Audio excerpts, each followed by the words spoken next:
हिंदुहृदय सम्राट शिवसेना प्रमुख बाळासाहेब ठाकरे तसंच धर्मवीर आनंदजी दिघे यांना वंदन करते। आणि आज व्यासपीठावरती आपल्याला उपस्थित असलेले लाडके उमेदवार, खरं सांगायचं तर मी तुमचा वॉर्ड माझ्या लाडकी बहीणसारखा लाडका वॉर्ड झाला असं मला वाटतंय। कारण मी तुमच्या रोड शोलाही पण आले होते, सभेलाही आले होते योगेश कदमांबरोबर आणि इथे सुद्धा आलेले। हे खरंच आहे की तुम्ही सगळ्याच माझ्या लाडक्या बहिणी आणि लाडके भाऊ आहात।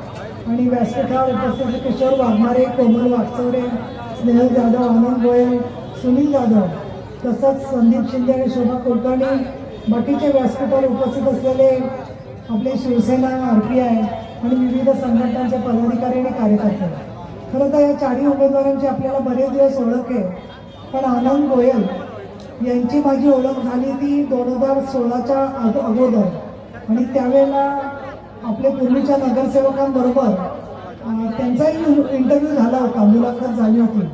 आणि मी आनंद गोयल यांनी तेव्हा म्हटलं होतं की तुम्ही का उभं राहत नाही आहे। तेव्हा ते म्हणाले होते की नाही, मी दुसऱ्यांचं काम करतो पण मला उभं राहायचं नाही आहे। तर मी त्यांना म्हटलं की मला असं वाटतं की संधी सारखी मिळत नसते, तर तुम्ही उभं राहा। तेव्हा ते मला म्हणाले नाही, हा माझा मित्र आहे आणि हा मित्र असल्यामुळे मी काही उभं राहत नाही आहे। नंतर कोणाबद्दल बोलते तुम्हाला कळत असेल।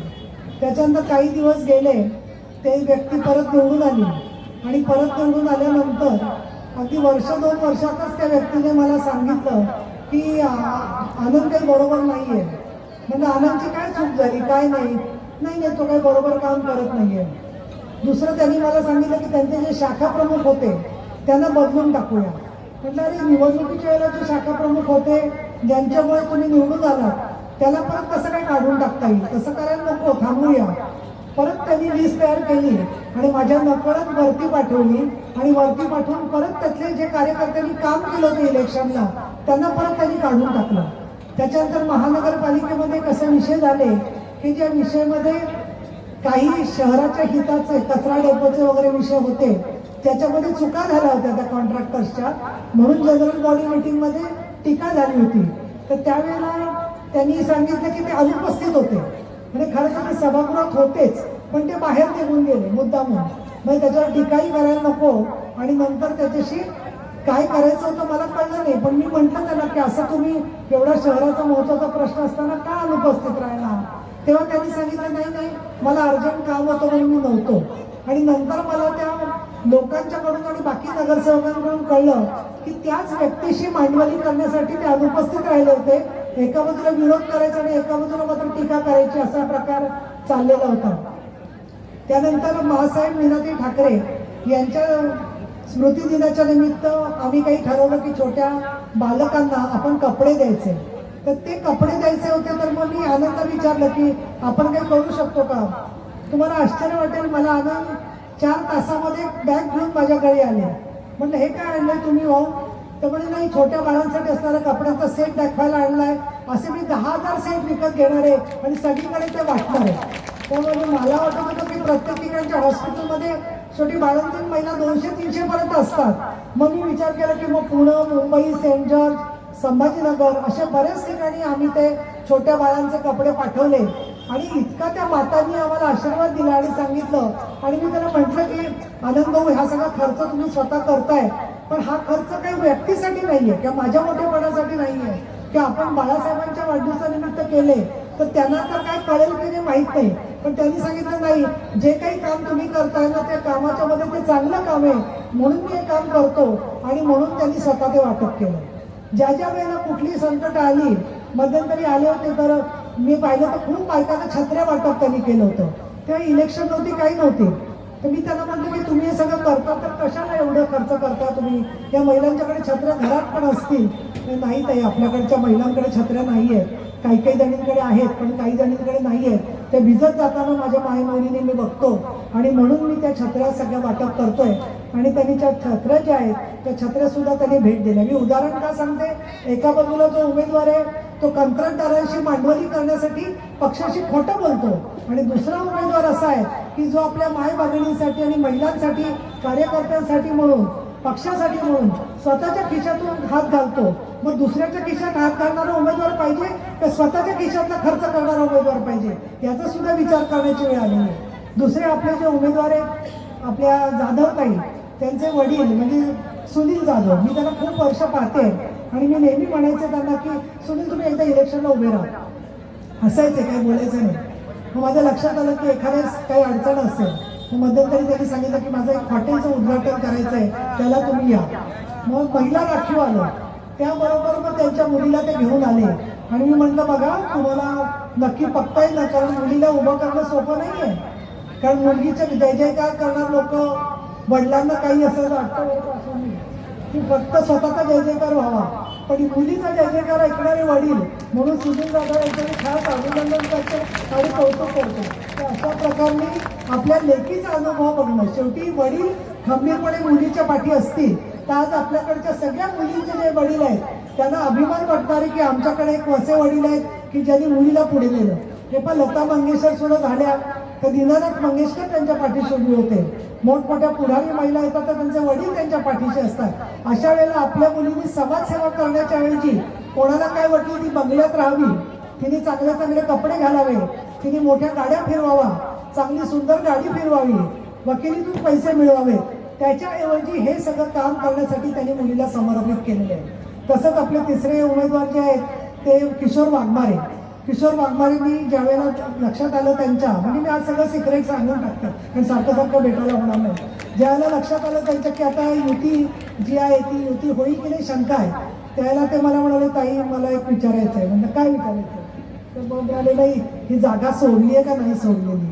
म्हटलं मी खरं सांगायचं तर मी तुम्हाला काहीच सांगू शकत नाही कारण मी पक्षाची नेता आहे आणि म्हणून मी काहीच सांगू शकत नाही, पण ती जागा सुटतो किंवा न सुटो तुम्ही आमच्याकडे या असं मी त्यांना बोलले. त्यावेळेला ते म्हणाले नाही मला पक्षाची शिस्त पण मी बघतो काय करायचं ते आणि मी विचार करतो. मी त्यांना म्हटलं वाघमारे तुम्ही वाघ मारे आहात, तुम्हाला काय भीती आणि कसलं काय तुम्ही काळजी करताय, तुम्ही तुमचा विचार जो आहे तो घ्या आणि त्या दृष्टिकोनातून तुम्ही ही जबाबदारी घ्या. आणखी त्याच्यानंतर मग मी वाट बघत होते. मी माझी झालेली चर्चा आनंद गोयल नाही सांगितली नाही, मी सुनील जाधव नाही सांगितली नाही. मी म्हटलं तुमचं मन जुळलं पाहिजे आधी. आणि मग मला 2-3 दिवसांनी जाधव आले आणि ते म्हणायला लागले माझ्याकडे खबर आहे, तर थोडं राजकारणात ॲक्टिंग पण करावं लागतं. म्हटलं काय खबर हो? मला म्हणाले नाही नाही आपल्याकडे तो वाघमारे यायला तयार आहे. म्हटलं हो का, व्हेरी गुड, पण तुम्ही तयार आहात ना? हो आम्ही तयार आहोत, फार चांगला कार्य करताय. म्हटलं काही हरकत नाही आपण वाघमारेला घेऊया.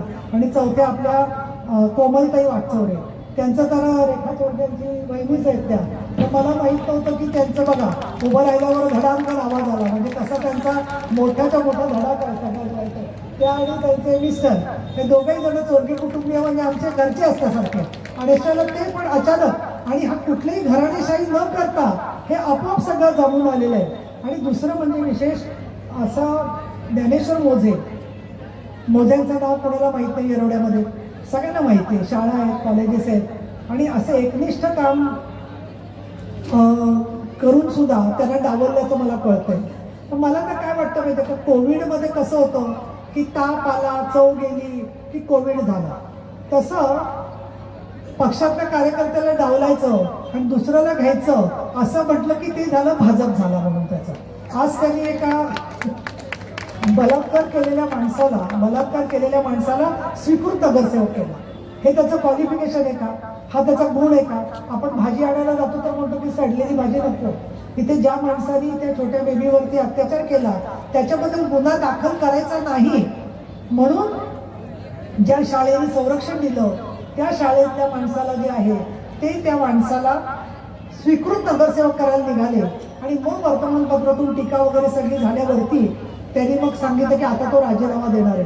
लेकिन आपल्याकडे एक म्हण आहे, बूंद से गई वो हौद से नहीं आती, बूंद से गई वो हौद से नहीं आती. अजून आपल्या समोरचे 2 पक्ष आहेत, काँग्रेस आणि राष्ट्रवादी काँग्रेस.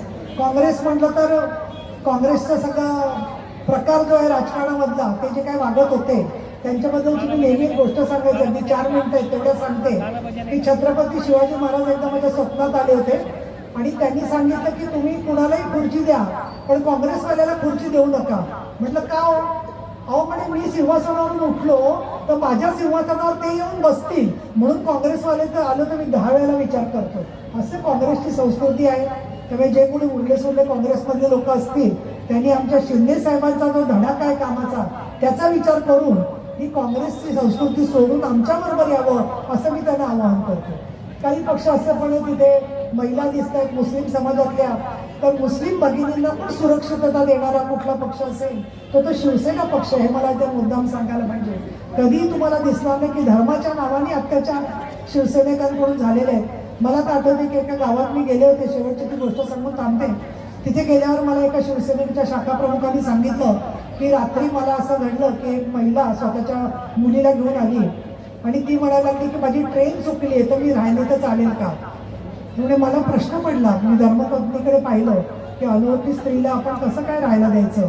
पण बायको म्हणाली की साधी दिसते ती म्हातारी बाई, तिला राहू द्या म्हणून. आणि मग राहू दिलं. आणि सकाळ झाल्यावरती ते निघाल्या आजी आणि लेक. तेव्हा त्या शाखा प्रमुखांनी विचारलं की आजी एक गोष्ट विचारू का तुम्हाला. म्हणे काय.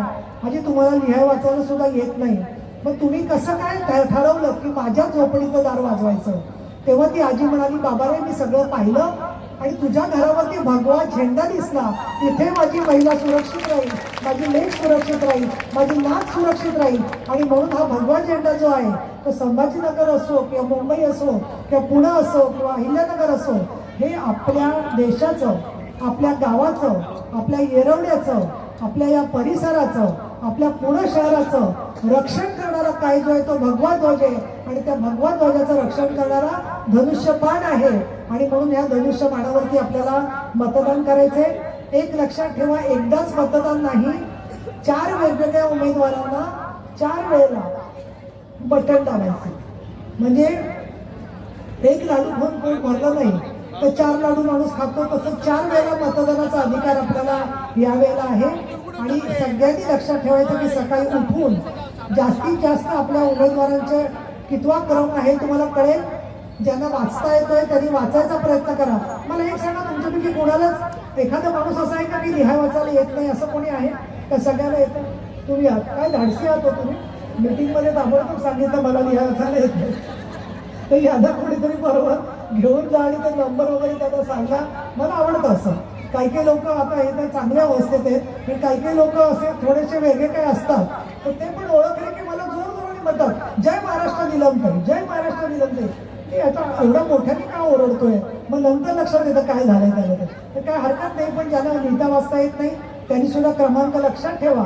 आणि त्याप्रमाणे आपल्या प्रभाग 6 मधल्या 4ही उमेदवारांना प्रचंड बहुमताने निवडून द्या. आता याच्यानंतर मात्र मी विजयी सभेलाच तुमच्याकडे येणार आहे हे मी या ठिकाणी सांगतो. 2 शब्द संपवते. धन्यवाद. जय हिंद, जय महाराष्ट्र.